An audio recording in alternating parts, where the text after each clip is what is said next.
This is Talk is Sheep, the official podcast of the Wild Sheep Society BC, brought to you by Sitka Game. Come along as we bring conversations that matter to you into the high alpine.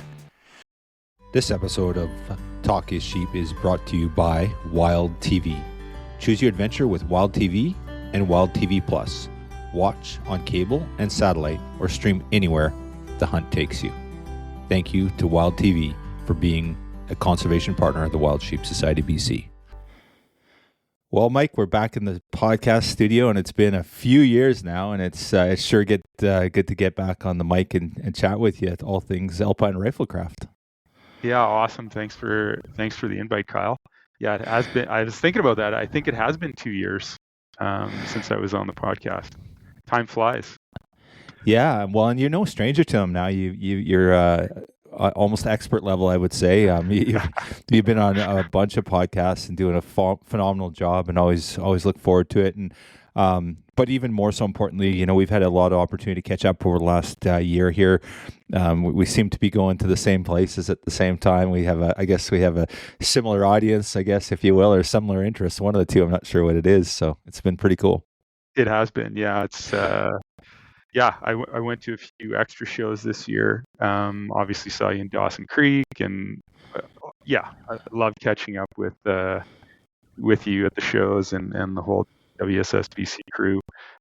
So it's fun to get to know the organization a little more closely, and you really get the sense of that community as we travel around to these events. So it's fun. Yeah, it's awesome, and the thing I love about it too is we're supporting different orgs too. You obviously mentioned the society, but you were down in Reno this year, and then you were in. We got to hang out in Alberta, and just running these different shows and stuff like that. And I think that's the thing. You mentioned there is that sense of community, that family. We speak reverently about the wild sheep family, but it's our hunting community, right? And the sheep family is pretty tight knit. I do feel like there's some disconnect with orgs and stuff like that, but the more we get together, the better things are, I think, for our future and our legacy, which is what we were talking about off air, which I know we're going to dive into today. Yeah, you bet. Yeah, lots to talk about there. But yeah, it was a good winter. I think I did 5 shows this winter, and lots of solo travel, lots of time behind the wheel. But it was good. Yeah, it's fun to. I mean, that's part of why I wanted to be in this business is to be part of that community and show up. Put your money where your mouth is, and meet all those great folks that we get to. Yeah, some really incredible times had during this winter. Just the people you meet, some real legends, and what fun. Yeah, truly enjoyable. Yeah, it's awesome. So, Mike, obviously we want to dive into Alpine Riflecraft today and the brand and the evolution. And when we first met, you hadn't even launched it. You were on the verge of it. You had the website up, and I don't think you'd had a sale yet. So a lot's happened since, and I know a bunch of personal friends of mine that have bought your rifle. So the brand's evolving, it's growing, and I imagine that first year or two is probably a really, really, really challenging time. And now you're starting to get established. So I'd love to sort of talk about that evolution, how your perspective's changed. Love to touch on that. I know we talked about legacy, and I know I've seen the kids at the shows now, which just warms my heart. It's incredible to see that, you've got family involved now, and there's that sort of next generation of people that are there. And I see that a lot in the sheep community. I've like the Youngs come front of mind, Logan and Jesse Young, and so their mom and dad Ellen would be down at the shows, and I don't know if Logan ever missed a sheep show, like from the day he was born, which is super cool. And now, of course, that next generation, and they're young people. They're in their 30s, 40s doing that, and they've got their kids coming to the shows. And so, yeah, I'm really excited to scratch the surface there. And then I really want to learn about what's new, like on the product end, R&D. I know you're one of those guys that does not let moss grow under his feet. So lots to unpack. So I guess, can we start off with a little bit of the evolution of the business and sort of, how things have changed, how you've grown, what your perspective is, Sure. and where you're heading with the company? Sure. Yeah.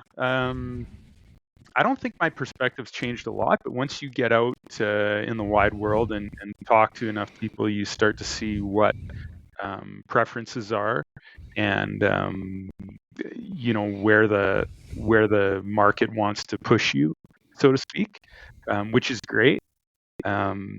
But I also see what I'm doing as a little bit of an alternative to perhaps a lot of the mainstream offerings out there. So at the end of the day, I'm still gonna be me and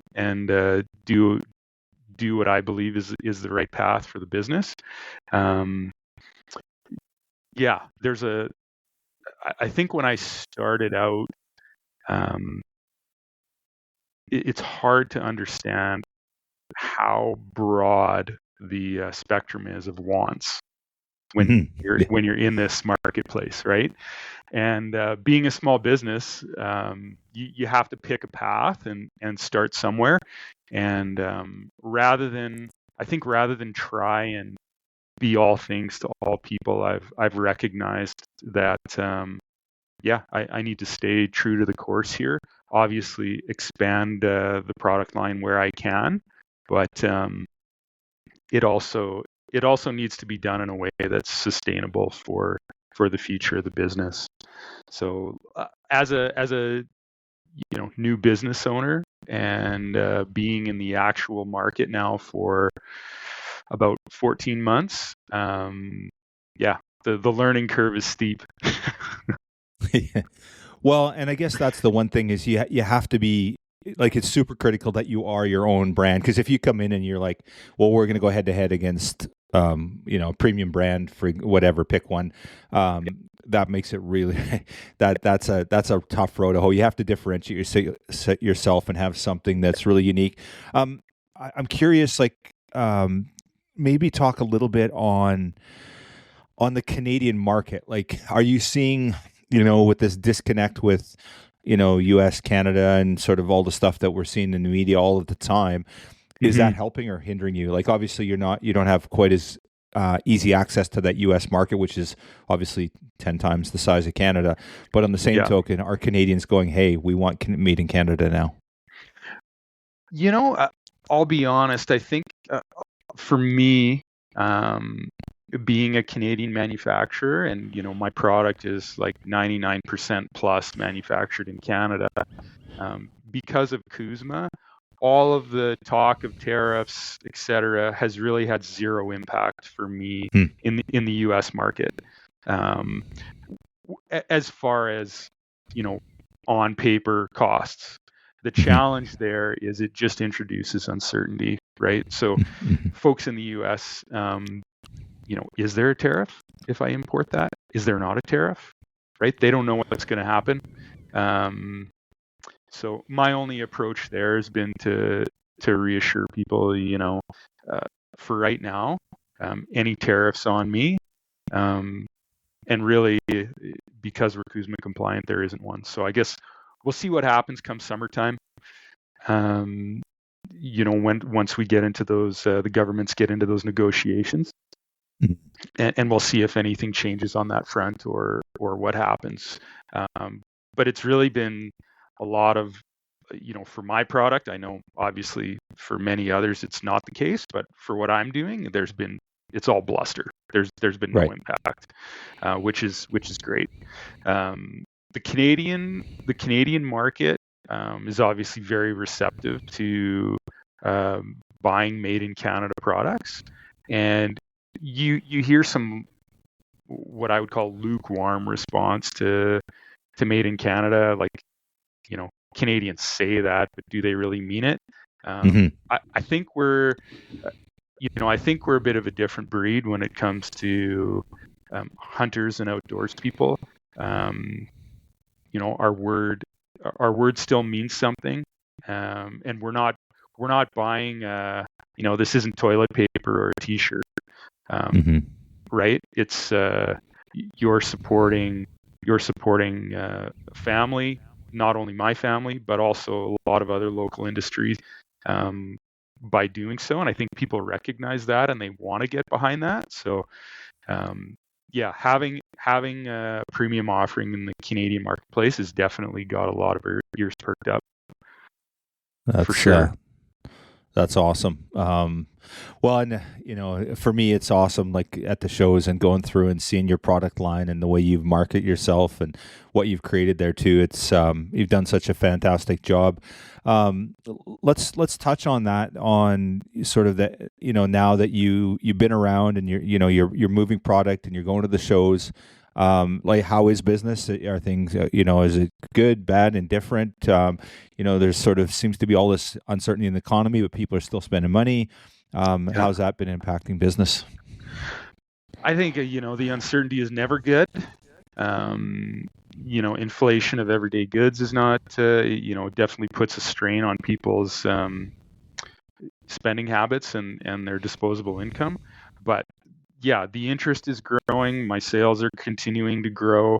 It's still early days, and I think really it just takes time to build that brand awareness and trust in the marketplace, because we're talking about an expensive firearm here, and folks need to know that they're not throwing their money away, that they're actually getting value for their dollar. There's that there is a solid value exchange for that.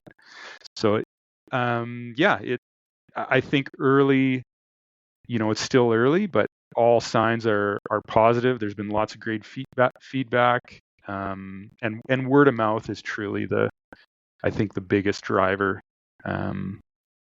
going for a product like this. So the more I get out there, the more folks get to see them and handle them. Yeah. Well, and a couple of my friends own them now. I know Mike Selden purchased that. Probably shouldn't be talking publicly about that. I don't think his wife listens to the podcast. She cares, right? But and I know Chuck. I think Chuck was the first guy to take his sheep with one of your rifles, isn't it? Was that the case? There was a story there. Yeah. So that's really cool story. I met Chuck through Spike Camp and doing the Spike Camp podcast. So that was one of the first podcasts that I did, and Chuck was just so genuinely intrigued about the business and the product. And after we talked, and he was like, I got to get one of these. Like, I want to be your first customer. And so I was like, well, sure. Like, absolutely. That would be awesome. So it would have been, February of 2025, Chuck took delivery of the very first Zenith rifle, which was a 20-inch carbon in 284 Winchester. And he shot the heck out of it, worked up a great load, and did so much good for me too. I mean, he posted a wonderful YouTube review on that, and then took it hunting. They went for a 10-day stone sheep hunt, backpack hunt, and he harvested his first stone ram with that rifle. So I honestly couldn't have scripted a better story than that for the first one out. So pretty amazing. Yeah. And truly, like, that's what feeds me, right? Like, to be able to be a part of that story is just incredible. Yeah, it's fantastic. And did you, with you when you're hunting, when you were sheep hunting, had you taken animals with your own rifle, like with what you'd built? So the prototype that I built, I took a bull elk. That was the first animal taken with the Zenith rifle, which was a very cool experience. Being it was a short late November backpack hunt for elk with a friend of mine, and your own rifle, your own ammunition, pretty special. It was really cool. Yeah, very cool experience. Nice. Yeah, we almost had a bighorn as well, but I passed that opportunity on to a good friend of mine earlier that same fall, and he harvested it with a different rifle, which is I couldn't convince him to use mine for it. Oh, that's cool. So let's go back to that first rifle, and you talked about Chuck being your first customer, Yeah. and I think at the time when we did our podcast almost 2 years ago, I think you only had the 3 calibers. I know now I think you're up to 8 calibers. Let's talk a little bit about the evolution of Alpine Riflecraft, and then you mentioned sort of market demands, and you're seeing people, oh, I want this or I want that, and trying to stay true to the brand.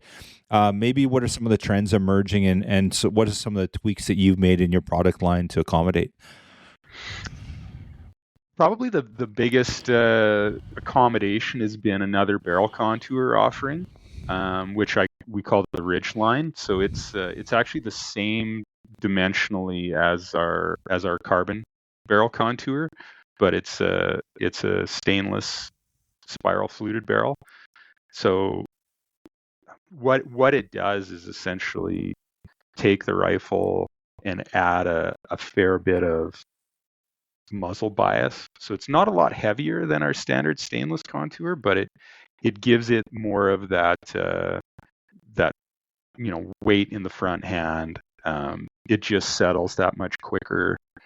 Just a more stable platform. It's kind of what I recommend to people who, if they want a true all-arounder or more long-range focused rifle, versus strictly, light as possible backpack rifle, and it's starting to become as popular as the carbon.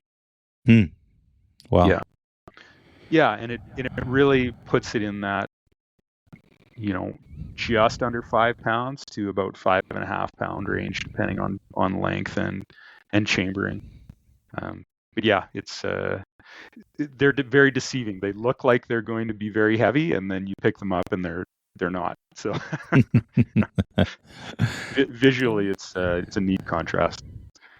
So for the average shooter, how would you say, in terms of usability on sort of more longer range platforms, is it that much easier to shoot? Are you finding, or is it obviously it's there's a bit more comfort and ease there, but are guys a lot more accurate? Are you finding sort of for the average shooter that not the expert?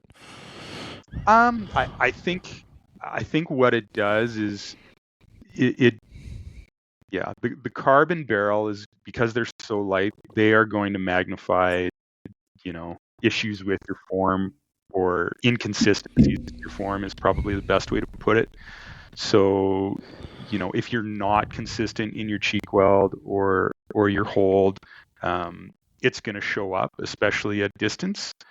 That's not to say that the rifles don't have that mechanical accuracy. They do, but that extra muzzle weight, they just settle that much quicker, and they are more forgiving, right? Less recoil response. They settle on target faster, so they're definitely more forgiving. Yeah. And you're seeing a trend towards that, and is it just naturally? It's just, or are guys, it's feedback. I'm just wondering, like, the evolution of it. Like, obviously from a marketing perspective, it's pretty easy to send that guys that direction if that's. But I'm just kind of curious on why it's becoming more popular. Yeah. I guess. Yeah. Honestly, I think a lot of folks shy away from carbon barrels, period. I get Right. that that's a fair bit of feedback, is people don't want to buy a carbon barrel. They're worried about the possibility of it wearing faster, or that it won't be as accurate. I'm not going to claim to be a barrel expert. I don't manufacture barrels. I know there's multiple different ways of how carbon barrels are manufactured, and they are not all the same. I've had very good, good luck with our IBI carbon barrels. But that's not to say that I want to tell people that they should go this direction. Lots of people love a heavier steel barrel, and happy to provide. It makes a equally compact but a little bit more stable rig that I think more people can get behind and be accurate at distance for sure. It doesn't take the same level of dedication that the ultralight carbon does, for sure. Right. Yeah. Mike, on the heavier, so now I see I think you have a 338 available. What's the feedback been on that in terms of such a light platform, and then having sort of a bigger bore? What are you finding is the feedback on that? It's interesting. I think folks feel like the Federal is going to beat the snot out of them. The reality is, especially with the brake, even in a 6-pound rifle with optic, it's still very manageable. I would call it would be like shooting a standard weight 30-06 or 7 mag. So not unruly, and performance wise, I think for like a 400 yard and in type of rifle, it offers a lot to be. There's a lot to it, right? Like you've got over 3,000 foot-pounds of muzzle energy. Essentially 400 yards and in, you're dealing with a 30-06 level of performance. So it's an impressive little beast. And for me, I mean, I've built some other 338 Magnum rifles in the past that will kick your butt. And the Federal is small enough that it doesn't, but it still offers, I think, really good terminal performance inside of that 400 yard range. What are you finding? Like, what are guys targeting for that? Like, what are they wanting the 338 for? What's kind of the primary premise behind it? Yeah, just a general purpose hunting rifle. Right. Not strictly focused on sheep. Whether it's moose, elk, bears, etc., and the ranges aren't going to be, beyond typical hunting ranges. That's been where folks have an interest in that chambering, and I think it does that well. And I think if you wanted a true long range cartridge, that's not it.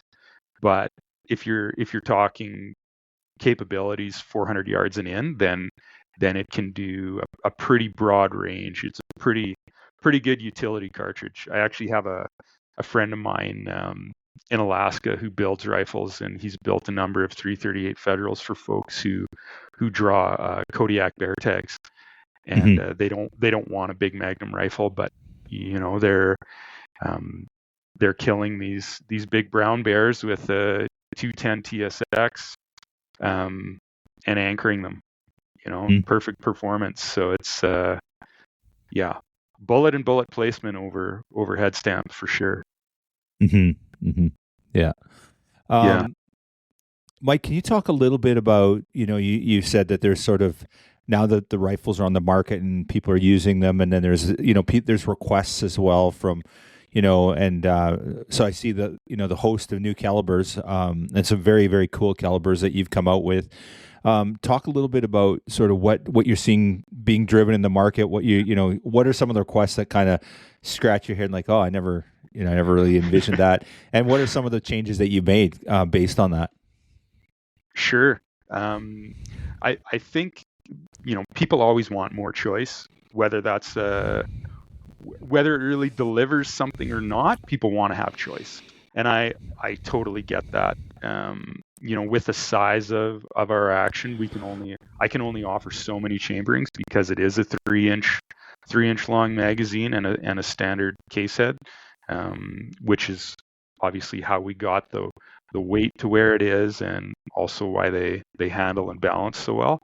But I originally started with just the 6.5 Creedmoor, the 7mm .08 Remington, and the 308 Winchester, and expanded that very quickly to include the 284 Winchester.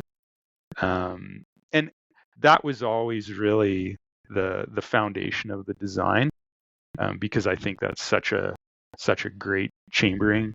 It gives you that long action 270 Winchester, 280 Remington level of performance in a shorter cartridge. So expanded there, then added the 6.5 284. Basically the rest of the Creedmoor family, the 6mm and the 25. The 22 isn't on the website yet, but and simply because I haven't had a request for it, which is kind of surprising to me, since it's seemingly become very popular, at least in the U.S.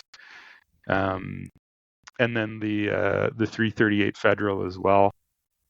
And the one really cool cartridge that we added, we're going to have the first one built here probably in another week, is the 7mm SAW, and it's a Wildcat creation by a company called West Texas Ordnance in Texas, and it really duplicates what a 7.08 Ackley improved would be able to achieve.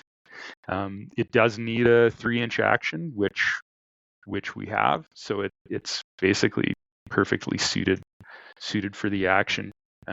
Alpha makes brass for it, which is a huge bonus. I probably wouldn't have invested in reamers and gauges if that wasn't the case. But it really slots in between that 7mm .08 space and the 284 Winchester quite nicely. Very cool. Yeah. When you come out with a new caliber, how significant of an investment is it? Like, obviously, you got to build the thing, and but you're using, you have the platform, so it's really, you're dealing with the barrel and the, the action. So, how significant of an investment, and how big a deal is it to sort of, it's, to me, it's incredibly. I'm blown away by like the diversity of calibers you offer now, which is super cool. And I hadn't expected that. I've been watching what you've been doing, but not as closely. And when I was sort of looking, I'm like, holy dynamite, there's a lot of options here, which is super cool. Yeah, it's definitely costly.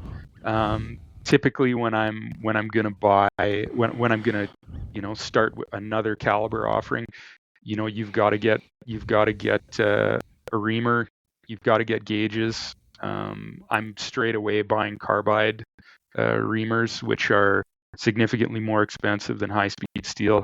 They're going to maintain their edge longer. They're going to maintain their tolerance longer, because I'm not planning on doing 2 of these or even 50, right? I want these to last for a significant number of barrels. And so a little more investment up front, then obviously, you've got to invest in a quality set of dies and all the reloading components that go along with it. So it's not small, but in my opinion, it's worth it to have those additional options. It definitely opens up, more of the marketplace when you can have that level of variety. What are you seeing as the highest demand, like in terms of calibers right now? Like, what's the hottest thing on the market in terms of your product line? 7mm for sure. Yeah, okay. Any of them. The 284 and the 7.08 are by far the most popular, which surprised me a little bit. I honestly thought some of the 6.5 offerings might be more so, but by far and away, people want the 7mm bore size. Which, it's my favorite anyway, so happy to build them. No complaints, eh? No, not at all. No, they're super versatile. I've always felt that any medium capacity 7mm is perfect for what we hunt in Western Canada. And doesn't beat you up. They're great all around cartridges in my opinion. yeah, kind of. It's interesting, I guess. Beyond what I offer right now, there's been two major requests. One is for a left-handed action, which honestly I didn't see coming, but it's consistent. I probably get a weekly request of somebody saying, "Do you offer this in left hand?" Yeah, wow. Which really surprised me. Wow. I don't know why that is. Perhaps there's just a lot of folks who want to control their own feed action in the left hand. But that and a long action variant of what we already offer. Have you given any thought to that, the long action at all? Like, obviously it's a major deviation from sort of the premise of what Alpine Riflecraft is, but have you given it some consideration? Oh yeah, for sure. It's not something that I can do right away, obviously. But I think down the road it makes sense. I mean, I started out under the premise that I was not going to build a Magnum action. And that's strictly from a shootability standpoint. You get down into these type of rifle weights, and the rifles definitely need to be controllable, accurate. You need to be able to follow up. And, if anyone's shot a sub 5 pound 300 WSM or 300 Win Mag, or 300 PRC for that matter, you have a really good idea of why we chamber our rifles and what we do. There's been a lot of requests for a rifle in 7 PRC actually. But once again, and I'm planning to. I was actually going to do a little bit of an article on this through my email group that I send out to, is 7 PRC versus smaller capacity 7mm cases, and if you're hand loading, it's really quite impressive, the performance you can get out of some of these smaller chamberings. Do we need a 1,000-yard elk cartridge? I don't know. I guess some folks do. Yeah. And fair enough. That's totally cool, and that's available in the marketplace. It's just not where I'm heading with the business. There's lots of great companies that already offer those platforms. To me, the thrill of what we do is in the chase and in the stock. And I even look at the 7mm. I just worked up a book load for a 7.08 this week, this past week, with a 162 grain bullet, muzzle velocity of just over 2,700 feet per second. I mean, it's still carrying 1,800 feet per second at 700 yards. So I'm probably a 500 yard and in guy at most. Do I need more performance than that? I don't feel I do. Right. Yeah, there's trade-offs to everything, and it just kind of reaffirms why I'm on the path I'm on. Well, and then, because you get one request doesn't mean that it's, it makes sense to build something because one person wants to do it, right? There's always the one guy. Well, and I understand there's popular, there's new marketing, new offerings in the marketplace. And you can't react to every single one, or you'd spread yourself so thin you wouldn't have the focus that you need to have a successful product. So yeah, really, I think with what I've developed to date, there's a few key things that are going to be coming here in the next couple months. And part of that was why I actually designed that Ridgeline barrel contour, the heavy stainless fluted contour, to the same dimensions as the carbon. We're going to be offering a switch barrel setup for these rifles as well.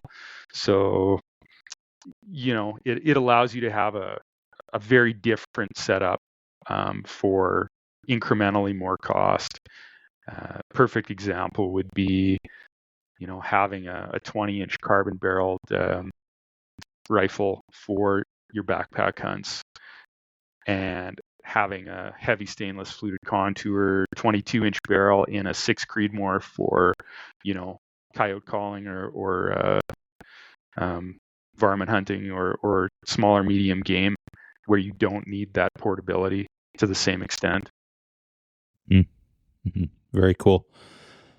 In terms of options or what you have in stock, so somebody buys something off, goes to your website, buys something, and let's say it's like pretty standard, it's not custom, they're not customizing the heck out of it. What are your timelines? Do you have the product in stock, or if somebody orders something, what's their timeline for delivery? I do have product in stock. I actually probably have I have a few dozen barrels on the shelf right now. Various stainless, carbon, different calibers, different lengths. Those ones can be turned around relatively quickly. The biggest the biggest weight there, or item for lead time, if I have a barrel in stock, is the actual rifle stock itself. So that I'm probably 5 weeks, and then another couple weeks to finish the rifle after it's been test fired and cleaned and ready to go. So, I usually tell folks 2 months if I've got the barrel in stock, and then if I don't have it in stock, and it's a custom order through IBI, it really depends on their lead times, which right now we're probably 12 weeks. So I would be, I'd be closer to 14 weeks for delivery in that case. Okay. Yeah. And product, is it hard to get your hands on things, or like you mentioned 12 weeks for IBI, but as a general rule, is it not too bad right now with the market, or what are you finding in terms of just getting access to parts and product? Yeah, for me, I mean, it's relatively easy because my supply chain for every other single part other than stock barrels and triggers is myself, pretty much. So it's really just seeing what's coming down the pipe and when I need to restock my own parts. So, I've got lots of actions on the shelf ready to go. All the aluminum parts, full assemblies. So yeah, that part's easy. It obviously requires an investment up front to have that ready to go, but then I'm really just hassling my other 3 vendors for stock barrels and triggers. All right. With the shows that you've been doing, are you finding that's been effective, and are like, obviously there's always people that are interested, and they talk to you and they talk to you and they talk to you and they talk to you, and then there's the odd person that comes up and just buys something. What are you finding with the shows and having the name out there and having so much, like, you've got product available, it's accessible, people can buy it? What are you finding that customers are like? Are people coming up to the show and just say, yeah, I'll take one of these, this is what I want, here's my money? Or are you finding it's like still you still spend a lot of time in it, as a general rule? Oh yeah, I think having the folks who just show up and especially learn about you in the moment and then are ready to throw down the Visa card, that's rare. That's happened only a couple of times now. Generally, people want to do some research. Often the really serious folks are, they're at these shows day one, first thing in the morning. They've got their hit list of who they want to go see. And so that's great. You talk to those folks, and generally they're going to be back 2 or 3 times over the course of a show once they have time to look at the website, see what offerings there are, have other questions they want to ask. And that's when people are truly interested. But even then, it still takes time. I mean, there are lots of folks who they might have a dozen rifles in the safe, and they're going to go unload 3 or 4 or 5 of them before they decide they're going to make the purchase. So the from the time the seed is planted, it could be 6 months or a year, for sure. Yeah. So it takes time. Yeah, for sure. Definitely. That's awesome. So, we talked about some of the requests that you've had that, different requests that have surprised you. Are there any emerging trends in the industry that you're seeing now that, are coming up that, you might have to look at in terms of product and that sort of stuff? Or is it pretty much, obviously there's always new calibers and, stuff like that. But I think, I'm not sure, but I believe I was talking to Don Lynham and he was saying that one of the major barrel manufacturers is even actually moving away from carbon fiber. I'm not sure if you've heard that. Maybe I misunderstood that, but I hadn't heard that. I hadn't heard that yet. I know there's some barrel manufacturers out there offering some type of electron discharge machined rifling, which is huge departure from button or cut rifled barrels or hammer forged rifled barrels. So I'm very interested to see where that goes. Although, to be honest, if they're, I guess the claim there is the process induces less stress into the barrel, which makes sense. So you can have a more consistent, more accurate barrel.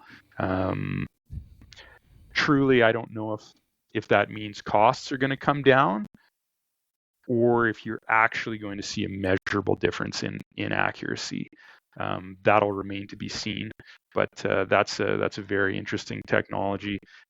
Generally, electron discharge machining is slow, so I'm kind of surprised to learn that folks are able to do this in a timely fashion to produce a cost competitive barrel. But pretty interesting. I think we're going to see. There's a lot to that. And I've only scratched the surface on understanding who's offering that now, and seeing what that changes in the industry going forward. One of the other changes, and I shouldn't call it a change, but a trend. There's just more and more competition shooting influence in the hunting space, and I think we are seeing a lot of that, especially right now in stock design, in cartridge choice, and not that it's a bad thing. There's just there's a lot of influence there. I see possibly offering a different stock down the road, something more tuned to the folks who want a less traditional shape, more vertical grip, more options to add stability, such as perhaps a rail integral with the stock, things like that. That's where I see that pushing me, but I'm not interested in full hand grips or chassis style stocks. That's not going to fly here. That was my next question. Is there a market there? Well, there probably is a market there. There is such a push for, like, from the shooting community per se, and obviously, I'm sure numbers wise, but I'm sure there's a bunch more competition there as well. I'm sure there's probably more people targeting that market because they see the opportunity there. So there's probably more competition, I would imagine, as well, in terms of selling product to that community. Oh yeah, big time. And there's already huge players who are doing that very well. So yeah, I don't want to create something that's trying to compete head to head with anyone else. What I want to do is offer folks who are genuinely interested in what I'm doing an alternative that suits their shooting and hunting style better than what we offer today. To sum it up, I mean, as obviously I'm a reasonably avid shooter, but I'm a hunter first and foremost. There's a lot of trends where I don't see value. I don't see value in the folding stock trend for hunters, especially if you're in Western North America and you hunt in bear country. I don't see the point in folding up my rifle and putting it away in my backpack. I guess perhaps if you're packing a pistol in the United States, that might be a different conversation. But besides bear spray, that's my primary bear defense, and I don't want to fold it up and put it away. Yeah. Just hang on there, Mr. Grizzly. I'll just be like 5 minutes while I get this sorted here. Yeah. Right. And not only that, but not every backpack hunt is a long approach where folding up your stock and walking for 20 miles is an expectation. I do a lot of active elk hunts and all kinds of still hunting, deer hunting, etc. with the same rifle stock. And for me, it's about having something that's ready to go at all times. So I don't see myself going down that path. They look cool and they're neat, right? But I don't see a functional advantage there for most of the hunting that the guys in my community do. Cool. Yeah. I want to pivot a little bit here shortly to. We talked a little bit on the legacy side, and I know you've had your family out to the show. I think your son was in Penticton. I think your daughter was in WSFAB, and got to meet both them. Is there anything on the firearms side, any technology, anything that we're missing that we need to touch base before we transition? I don't think so. I think one thing I should mention actually, and I didn't bring this up earlier, but we're going to start offering our actions for sale. There's been enough thrust from the gun builder community that has an interest in either wood stock or adapting some other platform to the action, that we're gonna do that. So that's coming, which is cool. Just another offering where I'm able to serve the community. Looking forward to that. I don't have a specific timeline on it yet, but we're at most a month and a half out from being able to do that. Very cool. Yeah. So you're finding that there is a pretty good demand for that. There's just enough enthusiasts out there that want to build their own platform. There is, lots of guys want to source components and put together their version of the perfect rifle, and I respect that. Lots of guys, I shouldn't say lots, but there's a fair number of folks I talk to who they full stop do not buy complete rifles. Right. Ever. Right. It's just not a thing. They're going to pick the barrel of their choice. Either they're going to do the work themselves or have a smith they trust do the work, but they don't buy complete rifles. So the opportunity to have an offering in that market's exciting for me as well. Yeah, very cool. Yeah, there's the enthusiast that's the fun is in the build, right? More than anything, right? So yeah, for sure. Yeah. But to jump back to the legacy side, it's the shows that I do. I went to Reno this year solo, and then Dawson Creek by myself as well, and it's just so much more fun having family along. It adds to the challenge some days, but it's great. It's great to introduce them to the business and the community and have them be a part of it. So, your kids are still fairly young. They're not late in their teens by any stretch. What's the feedback like for them being at the show? Like obviously there's a lot going on, but it's also not Disneyland either, too, right? Like it's kind of adult oriented, although I know we've worked really hard to try and create a family environment, for young people, but, we don't really cater to them necessarily either. So what's the feedback been like? And I know that you were fantastic. Every time I talk to you, you're like, yeah, we're going to sneak away tonight and go do this or go do that. You catered the event to the family like to your kids as well. So I think that Yeah. was a really good approach. But what was the feedback, and were they like, "Dad, that's so bloody boring. I'm never doing that again"? Oh, it's like a date on the calendar for them. They are Really? so, oh yeah, they are so pumped to go to these shows, and to the point where this year when we were all going, last year only my son came to Penticton with me, and this year we were all going together, my wife and my daughter included. My son was like, "But Dad, this is our show." This, That's awesome. he's like, That's so this is cool. a boys' trip. Like the girls can't come. That's awesome. And I'm like, well, buddy, we'll do another one by ourselves. So we actually did a small show in my son and I just in Ponoka here a few weeks ago. But yeah, to that point, my daughter is the same. Like we've done the Wild Sheep Alberta Red Deer show the last 2 years, and this is like we're going to do this, Dad. What day do we leave? So, the shows themselves aren't. You're right. They're not geared towards kids, but I think what I notice the most is the sense of community that my kids feel. They are totally included by anybody they meet. If they have questions about other vendors or conservation or taxidermy, etc., like everyone is so welcoming.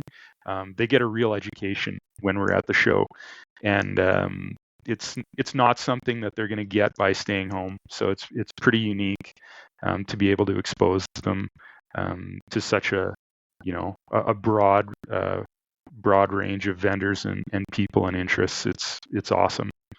Yeah, and they're learning a ton by coming with me, not only about the business side, but obviously the conservation aspect as well. So pretty cool. Yeah, it's super cool, and I just love seeing that, and I see a lot. I'm seeing a lot more of it now. Like Tyson Bjorn's another one. Like his son is at the shows with him, and others. Like obviously, like but he comes to mind first of all. And it, I think like I look at a brand like Weatherby, right? Like you look at 3 generations now of that, and how Adam's taken that over, and I'm sure his kid will take it over as well. And like to create that legacy is so amazing, right? Like what more could you ask for? Like it has to be a dream come true for a business owner to have that legacy. Oh, it's truly incredible. You look at these generational businesses in the space. I mean, I don't think the thought of legacy ever really hit me until probably I turned 40, and then you've had all of these great experiences in your life. You've got family now, and it's like, okay, what am I doing this all for, right? What could I stay in my comfortable engineering job for the next 25 years and retire, and we'll just have a very comfortable lifestyle?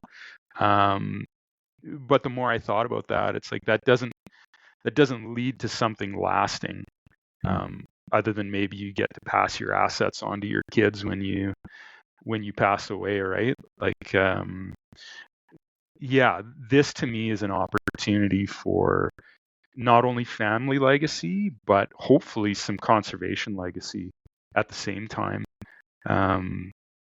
It would be truly amazing to build a business that is generational, and that my kids can, become a part of at some point. That's going to be up to them. Obviously, they're going to have the passion for it, like I do, and we'll see. We'll see if that happens. But definitely. That's the goal. Those are my goals. Hopefully they share them. Yeah, well, no doubt. It's interesting, Mike, you talk about that. And I've talked to this with my brother-in-law a lot. We come from ranching country in southern Alberta, and he looks at these multi-generational farms, right? And like his family they came from a farming community, and like second generation, and then, ended up selling the family farm. My dad sold the family farm, and there was that pressure, that you kind of needed to have a day job to keep the farm going. You couldn't really, unless you went to like this next level, which was pretty daunting, pretty challenging, which we never did. But my brother-in-law always talked about like what makes those families, like the Paul families, or there's these big ranches that they're multi-generational and they keep it together. And then there's the train wrecks out there that they're like, they had a big operation, everything indicated that it was going to be great, and they fucked it up somehow. Like, and when I look at what you're doing with your family, I look at your kids, and I think that's part of it. It's like getting them deeply ingrained early, and having, Rose at the show, having the family out to Penticton, like that's the stuff that makes it. I think that's the secret sauce. Maybe, I don't know. Obviously, I haven't done it, so I wouldn't know. But yeah, that's my approach. I hear you on. Like I totally understand the similarities between the farming community there and generational legacy. I grew up on a farm in Saskatchewan, and those were the options. Are you going to go all in on the farm and work the sides, or are you going to do something completely different? I chose to do something completely different, and on one hand, I kind of have you have doubts or regrets about that, right? Because once it's gone, it's gone. But my time to try and create that is here now. So I really aim to make the most of it. It's and it's not something you can ever predict the outcome of, but definitely involving my kids at an early age is going to improve the odds of that happening. My both kids are always talking about the business, what's happening in the business. How are sales, Dad? What did you sell at the show, Dad? So it's great. They truly have an interest, but I think the passion needs to come from the outdoors, because ultimately this is the why. They've been on backpack hunts now, lots of backcountry trips, just camping, fishing. So I think that's the most important part is getting a passion for the outdoors and the why Dad's doing this in the first place. And if I can kind of ingrain that in them, and they they kind of catch that fever, then I think there's a good possibility it'll work out long term. Yeah, that's awesome. Mike, you talked about staying in your day job and like just doing the engineering thing, and probably retiring with a comfortable lifestyle, and just collecting your check and going home and not having to worry about the stress, and then making the departure now. And so now you've done it for, last time you were just kind of getting there. I think you just maybe pulled the pin or were about to. And, so now 2 years in, what does that look like? Has your perspective changed on it? Are you ever more dedicated? The one thing that I see and I have so much respect for is when you make that commitment, you're jumping in with like everything. And I guess you could sort of crawl back out of the hole and go back and beg for your old job back or get a different one. But it's like there's a lot of people that have the safety net, right? Like, and it's and when you sort of make that decision and you go on and do it on your own, then now that's a different beast. So, how's your perspective changed just in your personal perspective relating to the business now that you're doing this full time for a couple of years? Yeah, I think you have you develop a much sharper eye for where you should be spending your resources. That's number one, right? You don't have this other income stream that's dependable where you can just peel off whatever you need to keep the other side going. I am still doing some engineering contracting here and there on the side when I have time, which is great. It kind of helps fill in the blanks a bit, but yeah, you know, it's all hands on deck, and you're committed. Once you take that plunge, there really is no turning back. At least not at this point. You know, it's you've made that financial investment, you've made that time investment, and now it's time to make it grow. So yeah, it's scary for sure. You know, I had a great career for about just over 20 years in the energy industry, and it was just time for a change. So would I do anything differently? Not really. No, I know I'm on the right path that I'm supposed to be on, and you just gotta have faith that what you're doing is going to work out. Yeah. Well, you know, I look at someone like you, like Mike, and sort of your approach to things, and then your dedication, your commitment, and like when good people do good things, like how can they not be successful, right? I guess you can be unlucky, and there, you know, it's not always the case, but it's like, you know, your commitment and your approach to everything. It's I look at someone like you and I'm like, yeah, there's no question that guy's gonna be successful. Well, I hope so. I think you know, people's personal ethics go a long way in how a business operates long term. I think if I treat others the way I want to be treated, and I'm transparent in how I operate, then, you know, good things will happen organically over time, right? It's not, there's not a lot of glitz and glamour marketing. It's word of mouth, and letting the product speak for itself, and truly sticking to your guns on, you know, the offering you have, how you differentiate yourself, and what your values are. And I think that's going to lead to good things long term.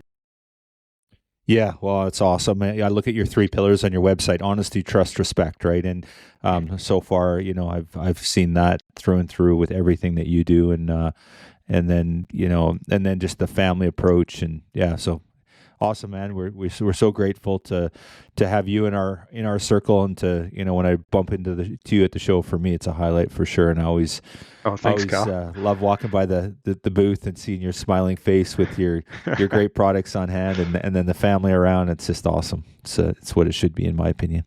So yeah, no, it's and that was a big part of why I wanted to start the business too, is community, right? So the shows are really the highlight of the year for me. That's when you get to shake hands and talk to people and hear hunting stories, and yeah, it's truly awesome. Yeah, the sheep communities is fabulous. Awesome. So Mike, anyone that's interested in the product line, give them the 30-second sales pitch, and then where they need to go to pick up their next rifle. Sure, absolutely. So what we have on offer is the lightest carbon fibered barrel centerfire rifle on the market today. It's a titanium controlled round feed action with tons of premium features.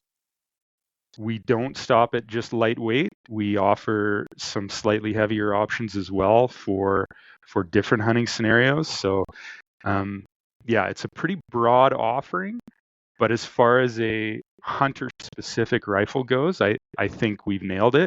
And at the very least, come check out what we do. And if it's not for you, that's cool, but let your friends know. That's awesome. That's a pretty good pitch. Now, if somebody's interested in just handling some firearms, obviously you've been at the 5 shows this year and had tons of people, and your booth was always bloody busy when I walked by, that's for sure. But if somebody's interested in checking out the product firsthand, are there options available for them? The easiest option is to just meet in person. Right. You know, being in Calgary, there's I'm not far or too far from a lot of places in Alberta and eastern BC, so it's easy enough to set up a meeting. Happy to do it. It's part of my job is to promote what I'm doing, so I don't mind driving around a little bit to go see folks who want to see one in person. If you're local, like I've actually done a few range days with guys as well. I just did one last week where I had a gentleman out and we ran through 4 different rifles on the range, shot them out to 550 yards. So that nothing really beats that, obviously. Yeah, I'm available. Give me a call. Happy to talk and make a plan to meet up. I don't have any in retail stores right now. I don't see that changing in the immediate future. So yeah, best thing to do is just get in touch directly. And then obviously the website alpineriflecraft.ca for Canadians and Yeah. and .com for the U.S. You bet. Yeah. Yeah. Awesome. Yeah, for sure. Yeah. Yeah. Yeah. I've had actually a fair number of inquiries from Australia, New Zealand, and parts of Europe too. So yeah, looking forward to getting the first of some sales into those markets too, which would be pretty cool. But yeah, best to just give me a call and I can answer your questions. Right on.